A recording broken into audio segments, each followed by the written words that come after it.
Ako po si Jerry Ricablanca, isang independent distributor ng DXN International. 55 days lang po ako sa grade 1, pero ngayon, isang sa rising star ng DXN International. Kung paano ako napunta rito, mahabang istorya yun. 5 taong gulang pa lang ako noon, namatay yung papa ko. Yung mama ko naman, nag-asawa agad. Inapi ako ng stepfather ko, so walang magawa yung mama ko kasi mahal niya rin yung stepfather ko. Diba?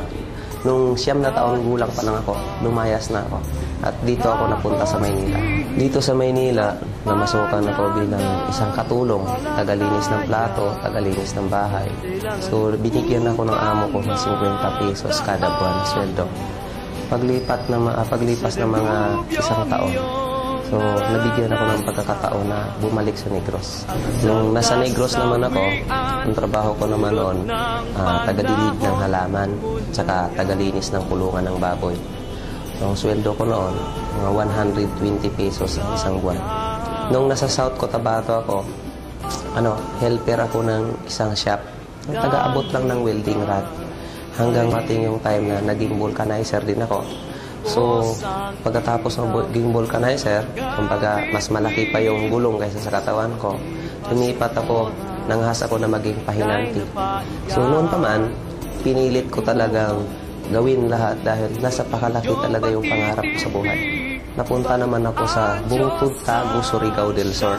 Ang trabaho ko naman doon, taga-feeder ng sugpo. So, as ko, 800 pesos na isang buwan.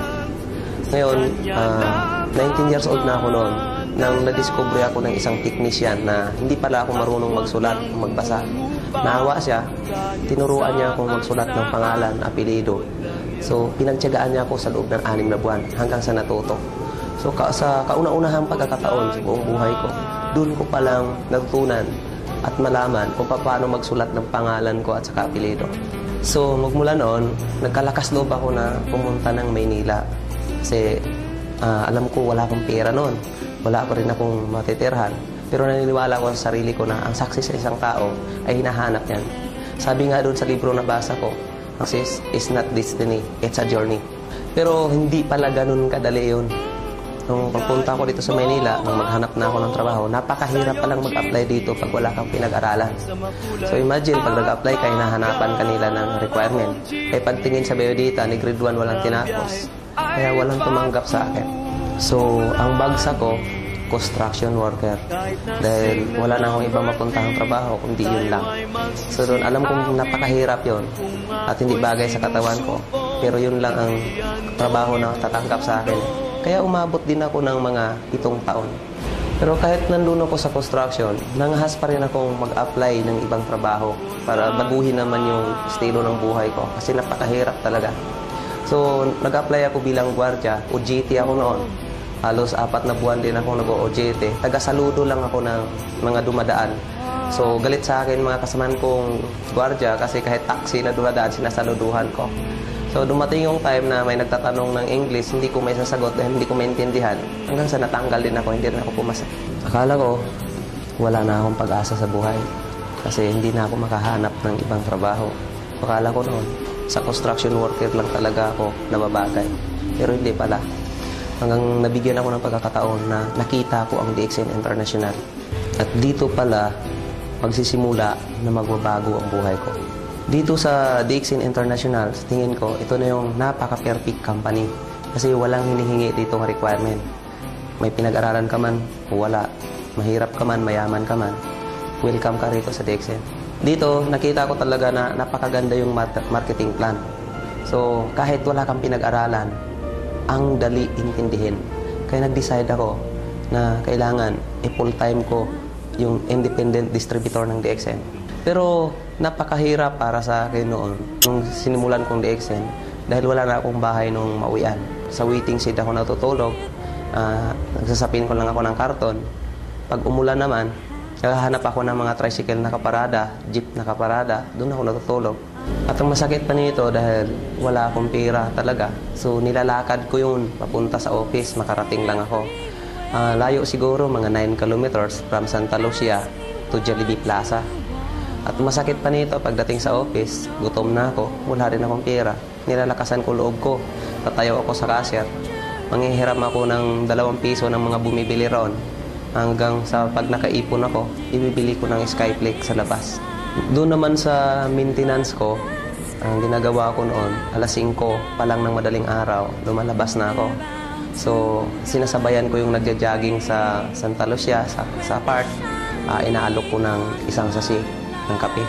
Pag nag-order yon, wala akong pera. Kasi brochure lang pinapakita ko. Patakbo ako sa office, manghihiram ako ng mga ka-crossline ng mga kaibigan ng kape para i-deliver ko sa kanya. And then, yung 45 pesos no na yung discount, yun ang pamamasahe ko. Pero hindi rin nagtagal, nakikita ko rin yung pinaghirapan ko. Kasi pinilit ko yun dahil alam ko na ang hirap dito sa DXN, isla lang. Kaya nung nakita kong first check ko, 4,382. Second check ko sa DXN, 7,914. Hindi ko sukat akalain. Pangatlong buwan ko, 30,251. 27 days ko lang nakuha ang star agent position.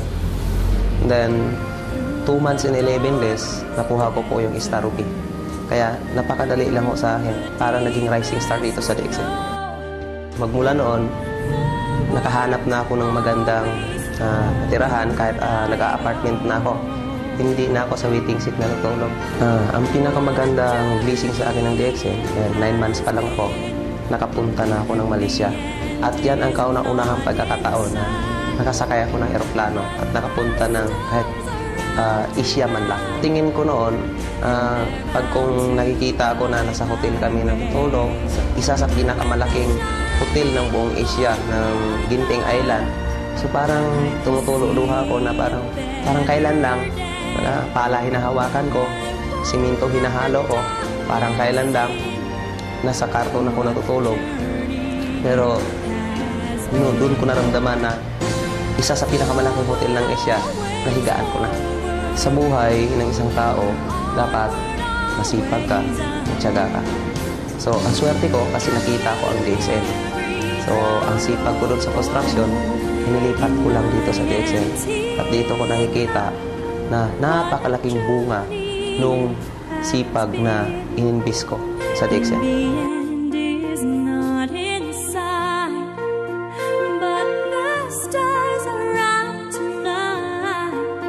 And they're bound to guide my way. When you're shining on my life, I can see a better day. I'm won't let the darkness in. What a journey. Ako si Jerry Ricablanca, isang independent distributor ng DXN International, Rising Star. Kapatid, kung nakaya ko, kaya mo to.